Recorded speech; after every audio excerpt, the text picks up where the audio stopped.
donc la cas Koulibaly bi xam nee nañ ku mettre jusqu'à la fin de la saison narul jouer te Koulibaly boo fàttali ko moom mooy sa capitaine équipe nationale du Sénégal ak nu mu mën a demee mooy sa capitaine et on est à presque 33 quelque chose comme ça xam nga lu des ci mondial bi ça veut dire que bu joué d'ici la fin de saison le premier match bi ñu war a jouer c'est le 9 mai mooy premier match bi ñu war a jouer 9 juin mooy suñu premier match amical ñu nekk Arabie Saoudite noo gisee absence su Koulibaly ci temps bi yëpp est-ce que c'est pas est-ce que nekk lu risqué au vu du mondial bi war a ñëw prochainement. non Mohamed man ku tiitul man tiit naa de. ku tiitul man tiit naa parce que tamit Mohamed gis nga on parle de coupe du monde. Mohamed coupe du monde du qualification coupe d'Afrique coupe du monde du CAN. certes CAN am na niveau mais on parle de la plus grande des compétitions. La coupe du monde c'est le très haut niveau. moo tax à chaque fois dañuy bëgg tous nos joueurs ñu nekk au top de leur forme. te gis nga football forme du moment la Mohamed mën na ëpp njool mi talent foofu wala mu dàq football mais mën nañ toll benn période compétition boo nga xam ne njool mi moo koy gën a performer moo koy gën a nekk ci forme. de ce fait bu boobaa njool mi moom mooy titulaire wala moom mooy primé ci kaw Mohamed man noonu laay gëmee toppee football quoi sport man li ma gëm mooy ki gën a nekk ci forme li ma gëm mooy ki ci gën a nekk.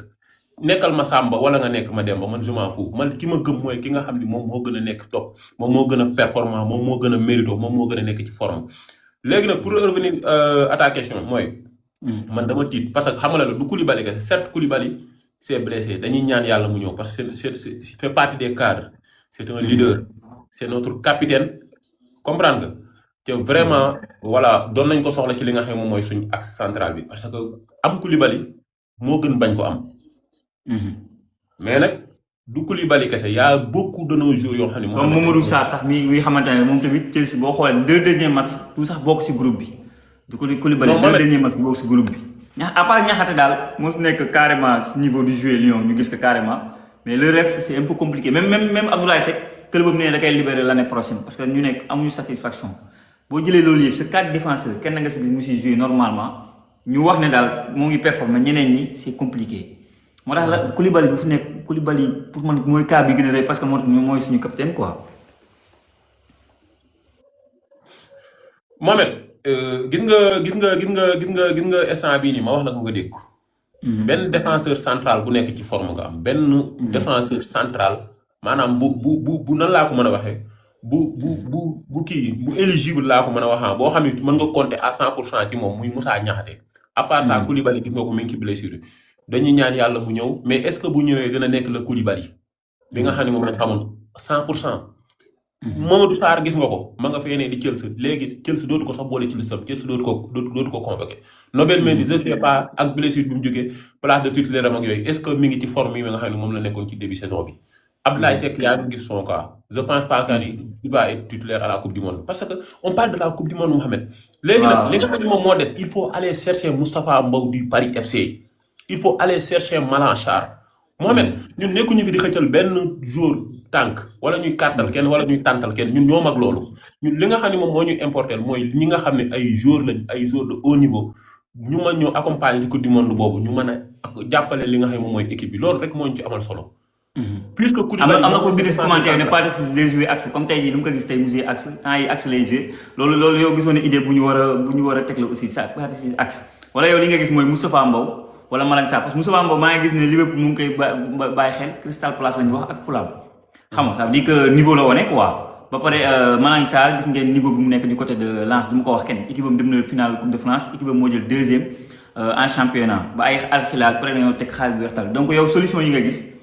4 figures yi nga gis daal mooy Malang Sarr ak Moustapha Mbow et pas de 6 dans tout ça pour axe loolu idée la wala lu ñu war a bàyyi xel la rek.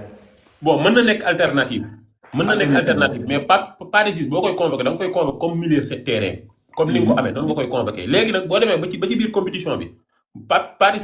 mën na nekk un milieu de terrain nga soxla ko ci défenseur central nga utiliser comme défenseur mais pas de boo koy convoqué da nga koy convoqué comme milieu de terrain léegi nag ça n'enlève en rien nga war a convoqué Moustapha Mbow ça n'enlève en rien nga war a convoqué kii nii Malang Sarr en tout cas yow xam nga ne man dama am habitude di ko wax une bonne compétition commence toujours par une bonne sélection. boo xoolee réussite CAN 2025 bii nii ñu mujjee jël nii loolu am na ci en grande partie Pape Thiaw bi mu génnee liste 26 joueurs yi nee naa vraiment Pape Thiaw a sélectionné les joueurs qu'il fallait sélectionner sélection bi bu fekkee bon nu mu tëddati satisfaction 100% mënul am. mais à 99% des Sénégalais ñëpp xam nañ ni vraiment li ñëpp jàppoon ni moo war a dem na ci CAN bi passé bi ñu jël Maroc. léegi nag j'attends de même pour la coupe du monde wala plus. parce que wax naa la problème bi nag fenn la nekk axe yi boo xoolee 4 la liste bi passé 28 la coupe du monde nangoon nañu coupe d'Afrique bi 28 la mais liste coupe du monde day gars yi dañ ne 26 la. est-ce que di nga mën a woo Koulibaly wala Abdoulaye Seck woo ni ñu koy waxatee Mamadou Sarr woo Niakhaté bëgg si teg beneen défense est-ce que loolu dina mën a nekk au vu de la liste bi xamante ne moom nga war a def je pense que problématique bi foofu la nekk quoi problématique bi foofu la nekk mooy est-ce que di nga mën a woo 4 kii quoi 4 défenseurs 5 défenseurs plutôt est-ce que dina mën a nekk. Mohamed qui choisit élimine. affaire de jàppal tànk ay diw demoon na CAN ba ay diw moo fi nekkoon ay diw yow amu fi solo xam nga ñan la ñu yóbbu ñi nga xam ne ñoo gën a nekk ci forme ñi gën a performant ñi nga xam ni ñoom ñuy amal important ci compétition boobu ñooñu lañ soxla mais pas diw mi moo fi nekkoon defal 10 ans sélection kii mosul am sélection bu la gën a mérité da ngay yow yaay dem parce que on parle de la coupe du monde Mohamed te ñun war nañ dépasser fu ñu demee coupe du monde pour def participation war a def pour def figuration ñun dañoo war a dem coupe du monde pour s'imposer dañoo war a dem coupe du monde pour jouer notre chance man dama gëm ni Sénégal war na mën a nekk premier pays africain bi jël coupe du monde waxuma la finale de wala ay dem demi-finale ak ay quart de finale de billahi loolu sama objectif man dama gëm ni Sénégal war bu Angleterre taxawee ni mën na jël coupe du monde France taxaw ni mën na jël coupe du monde Brésil taxaw Argentine taxaw Espagne taxaw Sénégal war na mën a taxaw damay jël coupe du monde pourquoi pas waaw seen jour yi fi ñu fubal seen jour yi foofu la ñu fubal léegi nag ay Abdoulaye Seck ay diw xam nga Sénégal léegi booy wax fi dañuy foog da ngay en benn jour x ou y Mohamed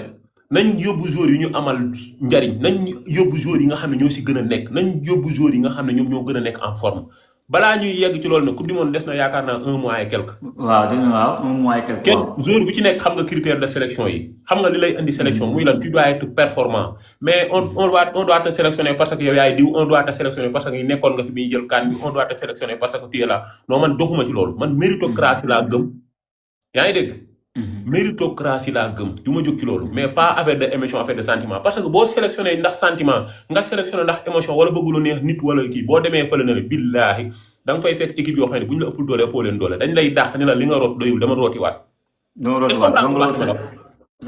c'est important. Abdoulaye Seck bon peut-être mi ngi joué. mais y a le poids de l'âge Koulibaly même bu fekkee tane na aussi tamit loolu lañ koy ñaanal. mënul nekk au top de sa forme. waaw voilà. mais xam nga laa ragal kii Ndiol tey jii mënu la jox benn damay joxe nii rek benn affaire quoi moom tey jii bu ñu ne kii Koulibaly à 2 semaines du match contre la France si la wér par exemple disons yow da koy samp titulaire wala tu vas dire non je ne prends pas maanaam ñu ne on est à 2 semaines du match la Koulibaly wér. non da nga koy teg wala da nga naan non. Mohamed man je vais pas oser faire ça du ma jouer loolu. Sénégal France on parle de Sénégal France. nga war a jàppante Mbappé Olise Dembélé nga indi Koulibaly boo xam ne 2 semaines Mohamed non seulement ça waay haut niveau le haut niveau c'est le haut niveau mënoo ñëw wér à 2 semaines de la compétition on parle de la coupe du monde nga bëgg ki nekk mënoo ci nekk. peut-être mën na ñëw deuxième mi-temps mu ñëw wala bon pour deuxième match mu ñëw wala troisième match je sais pas mais bu boobaa ñi nga xam ne ñoom ñoo gën a nekk ci forme nañ démarrer coupe du monde Koulibaly. rës nee na ñoo ngi waxati. yéen rës daa ragal na yëg fi wax ay bal booy rës yëgal fi wax ay bal. Ifra nuyu naa la bu baax gars yi maa leen nuyu yéen ñi fi nekk ñëpp maa leen nuyu xam nga donc yéen ñi fi nekk boobu léegi di leen wax ngeen continuer nu ñu koy waxatee tapoter leen live bi voilà ñu yeggali bu baax a baax parce que loolu question bu am importance la parce que li nga wax ni dama si wax. dama terminer waaw ma bàyyi la nga terminer. Koulibaly bu ñëwee à 2 semaines. de la du premier match loolu lañ koy ñaanal mu ñëw du démarrer. Mohamed man j'hésiterai pas à faire démarrer Moustapha Mbow du Paris FC boole kook Moussa Niakhaté booy bi il est en train de faire une saison de malade te au niveau des jeux il est en Ligue 1. sànq maa ngi seetaan grand kii maa ngi seetaan grand Daniel maa ngi nuyu bu baax Dani moom ak Jamal. nee na Mourou Sarr comme war ko convoqué Moustapha Mourou Sarr comme moom muy fële ci Zéou Moustapha Mbow moom gën a nekk. non seulement moom la ñu war a convoqué te moom la ñu war a sax teg am na nu muy demee donc moom c'est-à-dire football ku nekk ak ay idées man pour man Mamadou Sarr bi nga xamante ne écarté nañ man je compte ba tey si moom parce que xale la quoi ba tey côté xale boobu noonu moo tax ma am peut-être confiance si moom mais Koulibaly le poids de l'âge comme ça ni ñu ko waxee et tey jii loolu laay ragal quoi bu ñu demoon ñu ne match bi day match moo war a ñëw on est à 2 semaines du match rek Koulibaly wér na nekk parce que xam foofu faudra faire des choix te coach bu ko laajee ndax nekk nga si il va lui dire oui. parce que match jour bu nekk loolu lay jouer France la quoi. Déjà Koulibaly c'est notre capitaine mais bu tanee dara dalu ko rek mu nekk au top de sa forme dafa am lenteur déjà il y a aussi le poids de l'âge ca attaque France bi ça va tellement vite ça va 200 à l'heure 1000 à l'heure ça va 1000 à l'heure man instant yi dama nekk di trouver solution sax est-ce que war nañ bàyyi des Olivier des Dembélé des Mbappé ñu am ay 1 contre 1 parce que dama gis ni milieu de terrain défense à 3 mën nañ ko xalaat défense à 3 loolu ñu war a xalaat. non défense à 3 contre Paris contre France. France génnewu la si ah. loolu c'est suicidaire nga naan may nii la loolu da ngay xaru défense à 3. waaw non dama ne pourquoi pas tey parce que yow instant ces défenseurs ñaxate moo si nekk en forme mais nañu bàyyi A4 man A4 la préférée des gars yi A4 mais dem ne loolu. idée non on va jouer défense à 4 4-3-3 teg milieu de terrain bu équilibre am teg bloc bu équilibre on attaque ensemble on défend ensemble boo jouer piston. parce que même man dama commencé tiit par rapport ak nos deux axes quoi dama commencé tiit pour par rapport à nos deux axes ak élément offensif yu France yëpp. xam nga donc Olivier Mbappé Dembélé Désiré Doué ah. yan deux axes ngay tiit. axes yi instant yi ñaxate daal moom laa jox passe ak Mamadou Sarr man mooy samay axes de. non Mamadou Sarr s'il n'a pas de temps de jeu. du départ contre France Mohamed c'est le haut niveau amul sentiment méritocratie la Mamadou Sarr nous l'aimons tous Koulibaly nous l'aimons tous Abdoulaye Seck nous l'aimons tous mais sa waay kii nu mu tuddati Moustapha Mbow bu Paris FC bu fekkee mi ngi nekk ci forme bii entre temps le cas Mamadou Sarr situation bi changé wul PSG Koulibaly tamit diggante bi ñu di football premier match amu fi temps de jeu wérul ba mën a jouer Mohamed on va pas risquer di bëgg def émotion parce que Mamadou Sarr moo jiitu Moustapha Mbow moo ko njëkk équipe nationale moo jiitu sax c'est que xam nga instant yii xam nga fa la ñuy xamee que moo war a jouer pour man nos deux matchs de préparation mooy contre kii donc contre Arabie Saoudite bi ak contre États-Unis pour man si ñaari match yooyu di nga xam ñan ñoo war a titulaire parce que man Moustapha Mbaye ba day joxuñu ko temps de jeu bi Sénégalais yi bëgg ba ñu gis ko et donc doo dee ak France tey que ne moom ngay essayé. doo dem ba dee ak France nga ne Moustapha Mbaye ngay teg man Moustapha Mbaye naa gis déjà nañ ko convoqué déjà balaa dara di xaw loolu débat la. dañ koy convoqué mais ana Nobel Mendy mu ngi joué non. Nobel Mendy il est blessé temps du jeu. voilà ba pare Mohamed xam nga wax naa la compétition bi ñu commencé sax ci bonne sélection man avant tout dama bëgg Malang Sarr ak Moustapha Mbow ñu bokk ci liste bi ba pare. je sais pas kan mooy génn je sais pas Pape Thiaw nan lay def je sais pas Pape Thiaw kan lay génne parce que qui choisit élimine Mohamed ne équipe nationale amul place gardée pour qui que ce soit képp ku ñuy sélectionné mais Ndiol sànq avant ngay développé yow sànq bi ngay lim da nga fàtte Abdoulaye Seck ne moom mën na jouer à côté de la sax waxoo Abdoulaye Seck mën na jouer à côté de Niakhaté contre la France lu tax nga éliminé que rek bëgg a jël joueur bu bees ñëw joueur bu bees non parce que xam na la damay privilégier la jeunesse te xam naa ne Abdoulaye Seck nous l'aimons tous mais Abdoulaye Seck dafa am lenteur comme Koulibaly te attaque France boobu ça va tellement vite wax naa ne ça va 1000 à l'heure du question dama ragal France de mais dama leen respecté dama leen nangul liñ am dama leen respecté parce que France ñun buñ taxawee ni ragaluñ France wala respecté wuñ ko ñun dañuy wax lu ñu neex est-ce que comprendre nga il faut tamit ñu respecté ko man ragaluma France mais dama koy respecté teg li nga xam ne moom moo am nga teg sa 11 meilleurs jours wala les 11 meilleurs jours yi nga xam ni voilà ñoom ñoo gën a performant ci sa 26 wala 28 jours yi ngay sélectionné parce que contre France sa waay c'est le premier match c'est le match d'ouverture tu vas faire ton entrée en chaîne dans la compétition da nga war a wane visage parce que premier match boobu moo lay identifier premier match bi mooy sax xar kanam bi ngay wane ni man nii laa ñëwee ci compétition bi ñëwuma pour def figuration mais dama ñëw pour ñëw bokk ci jongante bi xëccoo coupe bi nga xam ne moom lañ fi teg premier match boobu ci ngay envoyé un signal fort même bu ñu ñëwee ba yegg ci loolu ñu gis ni partie 6 war nañ ko mën a dépanner musier ak central